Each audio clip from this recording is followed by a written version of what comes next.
of still imagery of the Earth at http://eol.jsc.nasa.gov/sscop/EFS. And also you can get there just by going to www.nasa.gov. Thank you for having me. Thank you, James.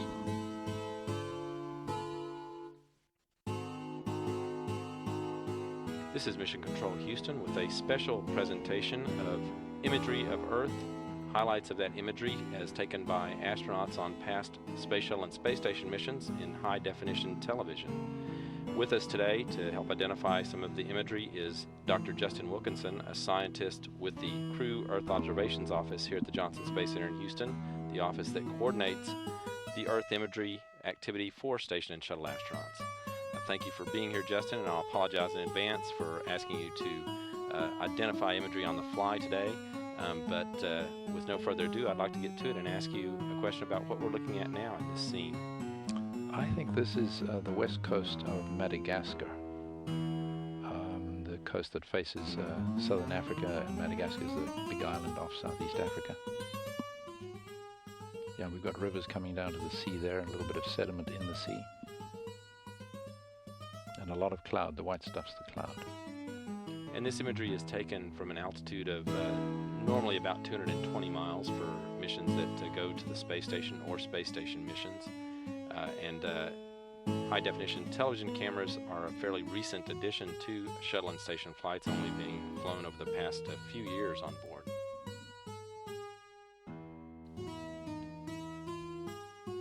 Here we have the north coast of Australia and the Gulf of Carpentaria and some islands. The biggest island at the bottom of the screen there is Groot Island, which means the big island in Dutch.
Bay of Otranto.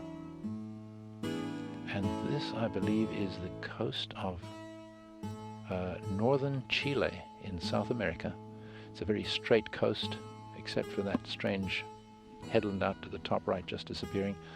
And so the desert is the first part of the inland zone. And then you see much blacker at the top of the picture the Andes Mountains with many dozens of volcanoes, and there's a dry lake coming in on the top left as well, with an island in the middle of it which is a volcano as well. And here comes some cloud place. Your brings a question to mind about sandstorms, though. They are visible from orbit, and you see those in imagery quite often. Very much so. In fact, especially over this coast. This is the coast of Tunisia in North Africa, and just recently we've had some big dust storms being swept out of the Sahara, which is on the right of the picture, up into the Mediterranean, yes. This is just a little bit north of the last picture. This is the island of Sicily, with cloud over Mount Etna, so you can't quite tell that there's a big volcano in the middle of the picture right now. And there's the toe of the boot of Italy coming into the picture from the left. See a good example of sun glint on the right with the sea reflecting the sun.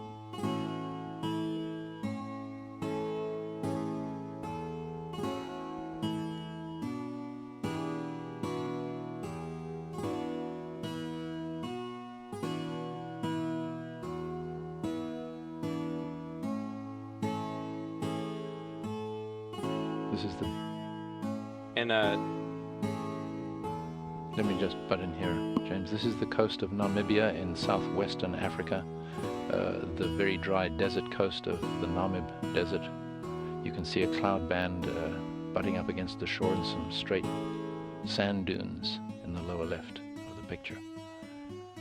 Big mountains top left, and a big river coming down to the sea, coming in from the left of the view now. Yeah, those are big red sand dunes that the astronauts say is one of the most beautiful sights that you can get when you're flying. And to add some background information, Justin, your office trains the astronauts before each flight as well as studying the pictures upon their return. Correct, yeah. Namibia is one of the driest countries in Africa, but it was a rainy season, a very rainy season. The lightest grey area, and the Chesapeake Bay with the Delmarva Peninsula in the center. Appalachian Mountains top left, that characteristic parallel look, and lots of high cirrus cloud in the picture, lower cumulus cloud over the Delmarva Peninsula.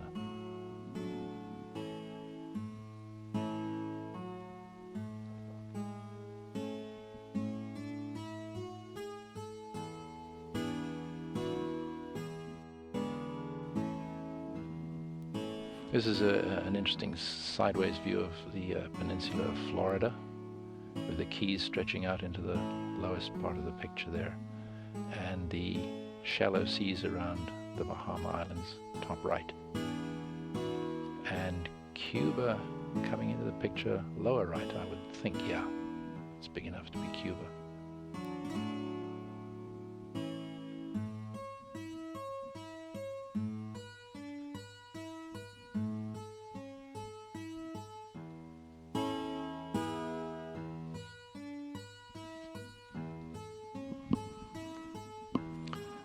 The zone top left in the lightest blue is known as the Bahama Bank, being a very shallow part of the Atlantic Ocean.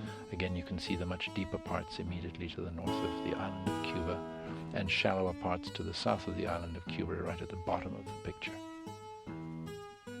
where there also seems to be some river sediment.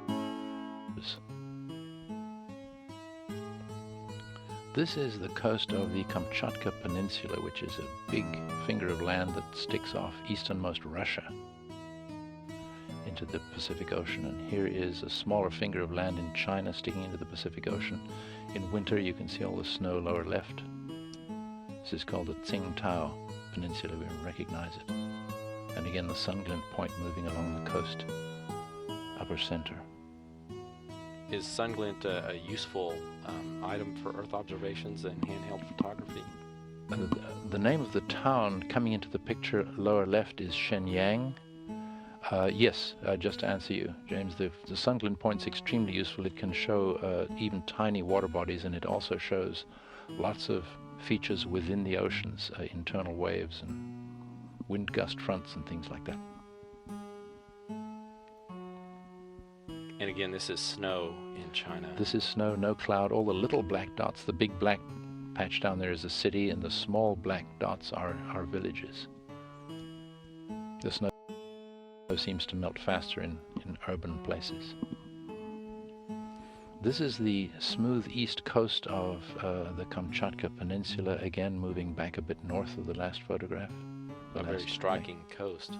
Very striking coast, and as you move inland it gets maybe even more striking as a picture because of all the volcanoes on this peninsula and the snowy mountains. There's a volcano just coming into the picture on the top left there. You can see a little knob-shaped feature. There is a bit of cloud in this picture, the diffuse bits of white in the middle of the picture, probably cloud, and top left too. Lots of cloud on the left of the picture. Now you can see the coast on the other side of the peninsula. And speaking of volcanoes, my understanding is that an African lake on another switch here. You can see a very winding river moving out of the picture lower left. It's got an Amazon feel to it. Here is a thunderhead the typical look of the thunderheads, big rainstorms that develop over the Amazon basin. And another one coming in top right.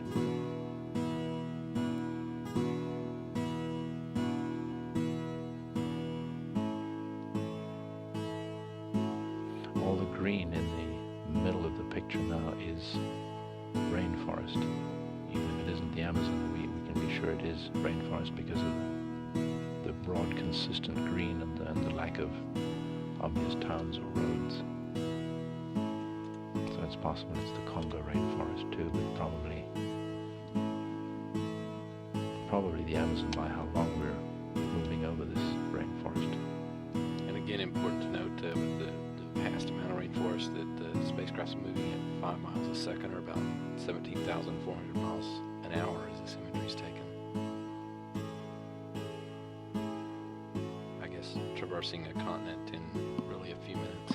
Well, if you go around the world in 90 minutes, then yes, you traverse a continent quite quickly. Here's obviously a major river. Maybe not quite as big as there's an even bigger one coming into the picture on the right. That looks to me like it could well be the Amazon River, with one of its big tributaries on the left. And the flow would seem to be from the bottom of the picture to the top, since these big rivers all converge on the Amazon River. And again, you see the light wisps of cloud on the top, on the left side of the picture being the high cloud, and the bright popcorn cumulus, as we call it, as the brighter cloud. There's a very, very wiggly, smaller river in the middle of the picture right now.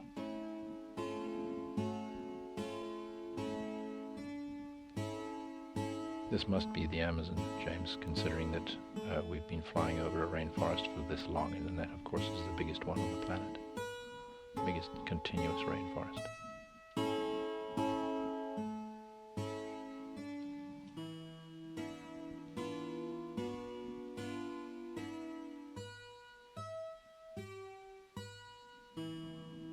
A river coming in at the top right.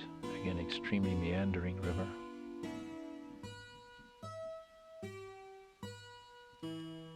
It's hard to recognize the rivers of the Amazon and the Congo because we see them so seldom because of cloud cover.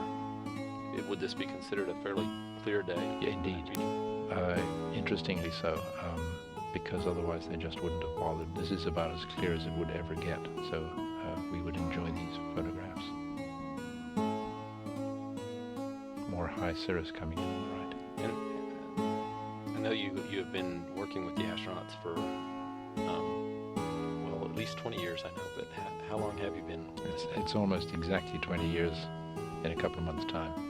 And I feel compelled to ask you, after looking at those hundreds of thousands of images and working with all the flights that you have and the imagery that you have, do you still find things new on the Earth below when you study it? It's amazing, but one does. Yes, you keep seeing new things. I think the biggest source of newness recently was the more detailed lenses that are used, the longer focal length lenses, which seem to show sometimes we feel a whole new planet. We thought we knew it quite well, except for the rainforests. And now there's a whole bunch of new detail, new relationships, new geometries that we hadn't been very much aware of before. Yeah, it's fascinating. A whole planet full of newness.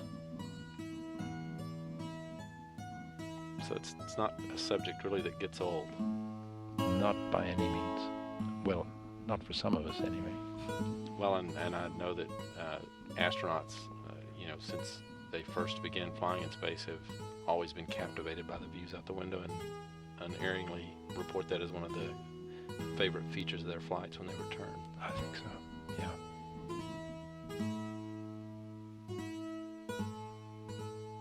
There's an open patch in the middle of the picture, lower middle right now, probably as a result of agricultural developments in the rainforest, and coming in on the right again as well. We've been crossing this rainforest for a long time now. This is real time speed in a sense.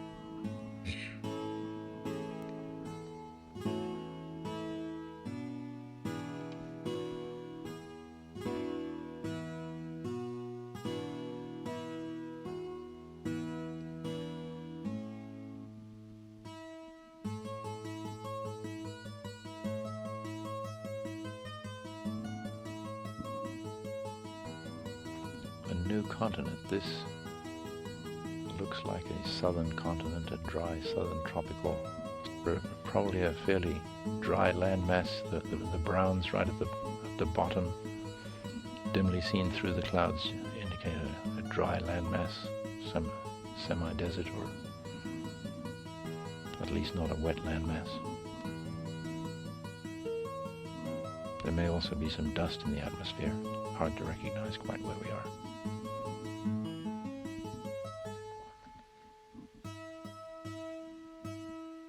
Nice example of the difference between high cloud, which is most of what you see, and the low cloud catching the light at the bottom of the picture.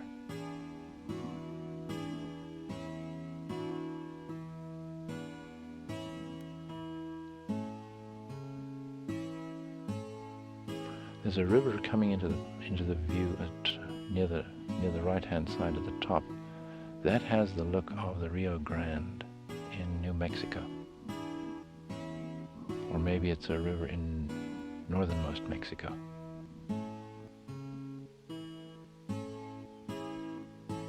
The dark lines are forested mountaintops, we can say that for sure, and the redder, lighter areas are the plains where there would be ranching and farming activities.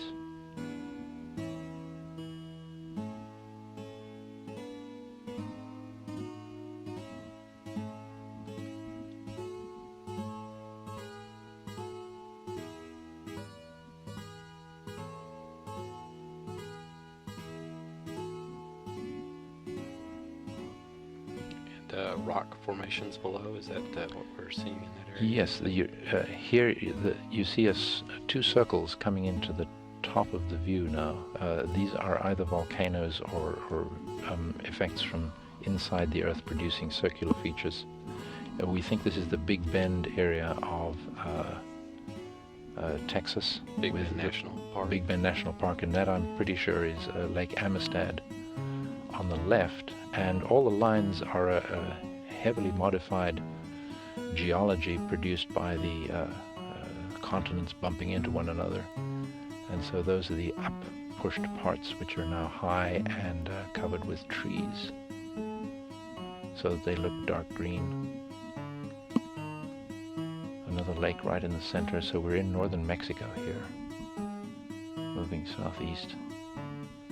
Don't recognize that city on the left side, the bright patch, but it seems to be on the Texas border near a lake. The city of Monterey is on the right-hand side next to those strongly foliated dark lines of the mountains. Monterey is the second largest city of Mexico with a big iron and steel industry, huge population there. And here comes a cloud mass related to a jet stream, probably. And here comes the Gulf of Mexico, top left, with the Laguna Madre, as it's known as, the lagoon just on the inshore side of the coastline, just south of Brownsville this would be.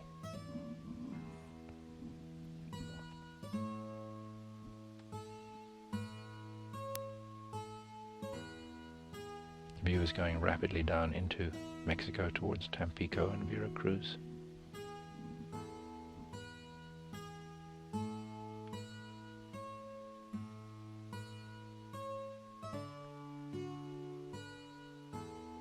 Local rivers bringing sediment into the sea and producing a lighter blue close to the coastline. Here we're flying out over the open water of the Gulf of Mexico, the westernmost Gulf of Mexico, also called the Gulf of Campeche locally.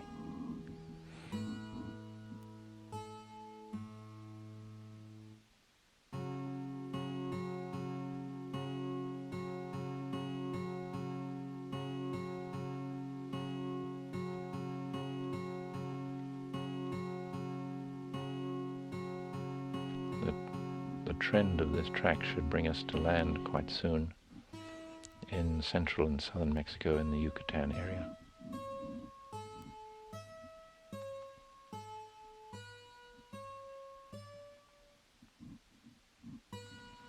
The crews use a camcorder for high-definition television on board.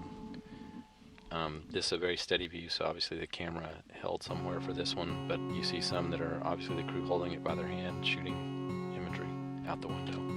Yes, it's nice to think of them interacting with the planet this way, but it can produce some jiggles in the photography in the video. So we think maybe that they secured the camera in these very stable views. Am I right there, James? Big sediment plume here in the Gulf of Campeche, that's in southwestern Gulf of Mexico. Playa del Carmen is the little town on the island, that long thin island on the left of the view. An oil producing center. This is the center of Mexico's oil production, onshore and offshore.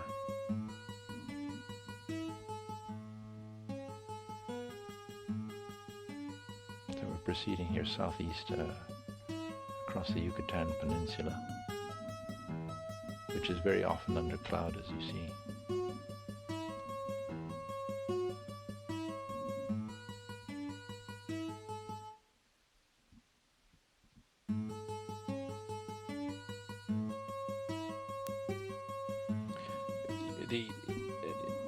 Obviously, imagery of Earth is taken by a variety of sensors and remote sensors and satellites, in addition to the astronaut imagery collection that is gathered on shuttle and station missions. What are some of the benefits of astronaut imagery? The first one that comes to mind, just as I look at this, is the effect of the viewing angle on the sun glint point, which reveals so much about exactly where, to a level of very high definition, exactly where water is actually to be seen.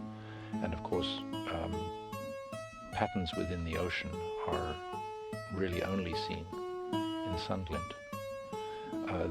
I think there's one sensor that can do the same kind of thing, but the astronaut has the ability to look around and see features and do it in a dynamic way and choose for us. We get a lot of data, and if the astronaut acts as the kind of sieve at an early stage in the data collection, we receive much less data, but the quality of the data is much higher because it's been processed by a human, so to speak. Much more of a discovery mode.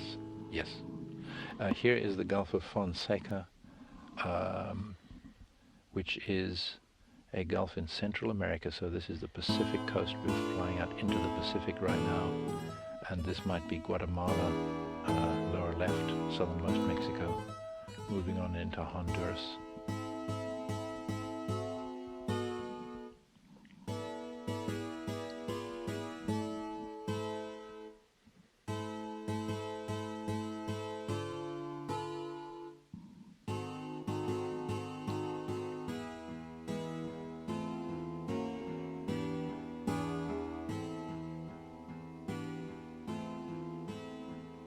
You can see a coastline coming in at the top of the view. This is, I recognize these peninsulas, especially the one coming in right at the top of the view, as the Nicoya Peninsula of Costa Rica. Our Costa Rican astronaut has gotten us all interested in the country of Costa Rica.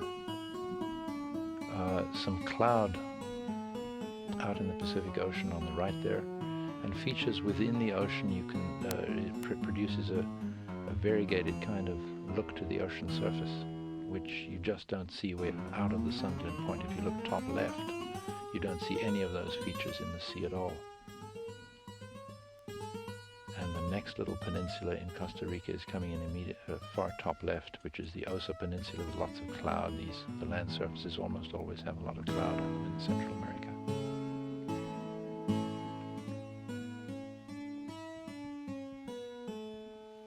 Of course, your office trains astronauts prior to their flight for Earth imagery. Just briefly, what types of training are they given? What does that consist of? We give them quite a variety of training. We talk about cities, obviously, which are relatively easy to see. We talk about river patterns. We talk about impact craters to do some planetary comparisons to help us understand what we're seeing on Mars. We look at icebergs. We look at ice sheets in South America, North America, and of course we look at lots of ocean features. I've mentioned the sun glint capability that the astronauts have in there. This is the Ohio River Valley in the region of Cincinnati, and I think coming into the picture there would be, the parallel lines of the Appalachian Mountains. Very characteristic geology, lots of parallel lines. City coming into the bottom right.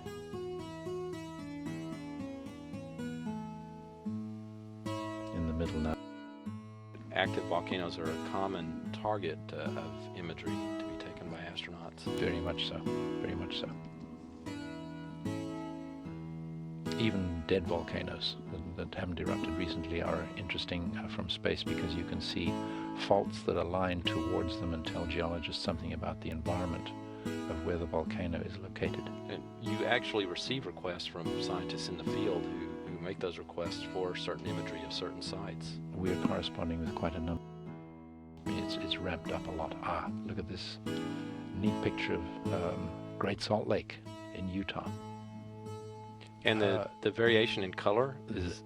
That's due to an almost complete blockage of the circulation of the lake by a trestle for a railroad that crosses from one side to the other, stops the circulation, and things get saltier and a little bit, certainly saltier at the north end of the lake, which is with the purple end.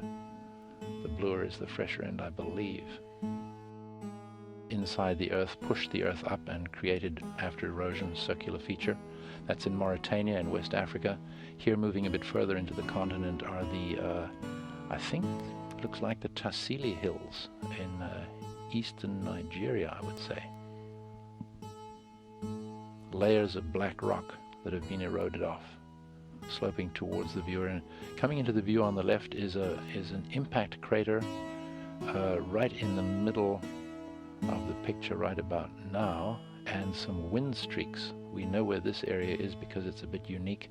We've got a major dune field coming into the picture on the left there, the Oriental Sand Sea, as it's called in French, and on the top is the Issawan Sand Sea. Astronauts like to photograph these strange places, strange for us who live in vegetated places. And of course, desert's one of the highly visible landforms on the Earth from space. Very much so, particularly because they're cloud-free mostly. They're parts of the globe that we almost never see, like the Congo Basin and Indonesia, because of the cloud. There's a haziness coming into the picture lower left, which I think means some blowing dust in the atmosphere, so you can't see the number of scientists, yes. This circular feature right in the middle of the view is known as the Richat structure. It's not a volcano. Pressures in the Earth is 3/4 ocean or more. So they have all that kind of training that's going to help them understand what they see as they fly by. And this often photographed subject for astronauts on flights that occur over the summer. Absolutely, of course, it's summer in one hemisphere or the other. So here comes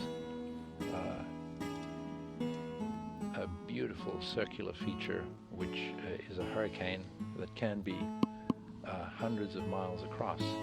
The center of the hurricane just coming into the view now.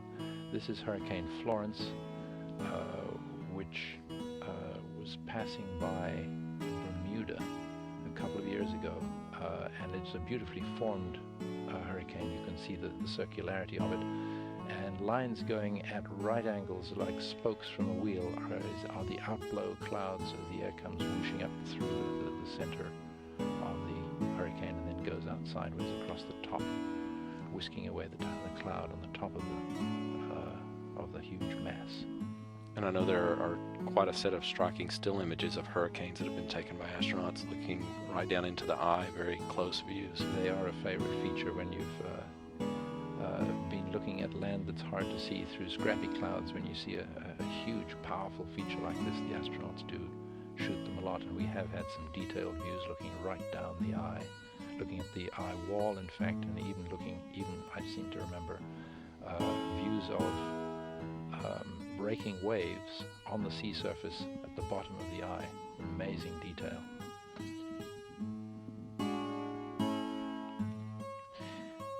And I think I would like to point out, Justin, that to thank you again very much for lending us your expertise and your familiarity with the planet, which is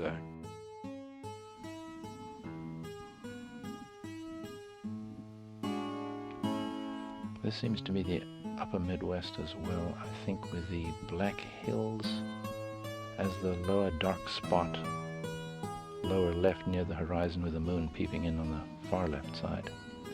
So that would be probably the Missouri River in the center of the picture, draining towards the lower right of the pic. And rivers at the top right would be tributaries to the Mississippi, up in Minnesota or Illinois. The sand hills of Nebraska, probably in the picture near the Black Hills. And a new frontal boundary, or maybe the same one, represented by all this big sweep of clouds from lower left to top right.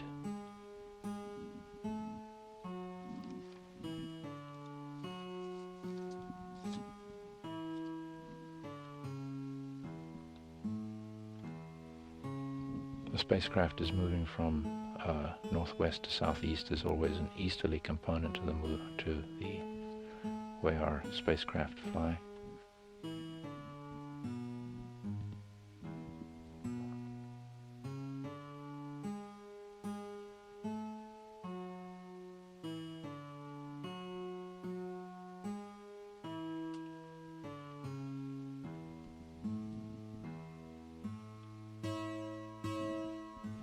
Looks as though that may be the Missouri River in the lower right.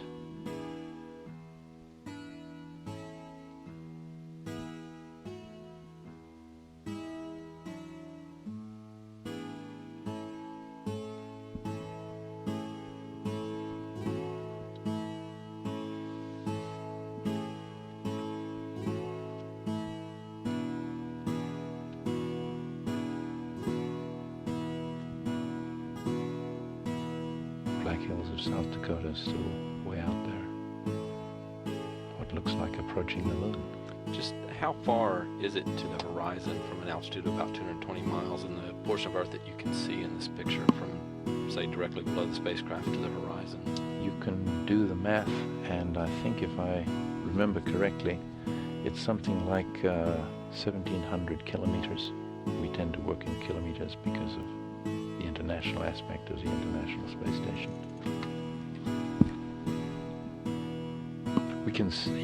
The horizon is about 40 degrees off track, so that's a long way. Appalachian Mountains seem to be coming into the picture. They're approaching the center of the view.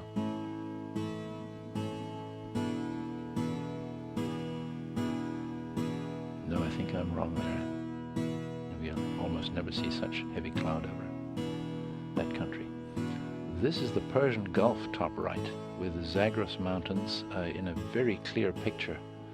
Zagros Mountains with snow on them. In Iran, in the country of Iran. And there's really no cloud cover in this imagery. Right. Everything white here is snow, not cloud. You can see the sun glint point moving across the top of the picture, top right, coming towards the center, where the sun is reflected off river, off the coast from right to left. And then a little bit closer than the last view, but obviously with a focus on the moon. And the moon about to set in the upper reaches of the atmosphere in this imagery.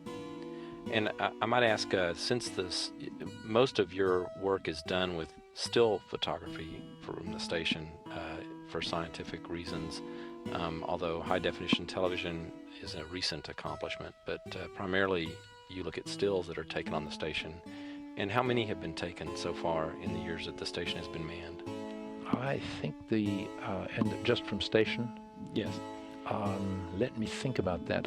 I do know that in our database as a whole, we have something like 600,000 images, and I would say that it's greater than 30,000 from space station.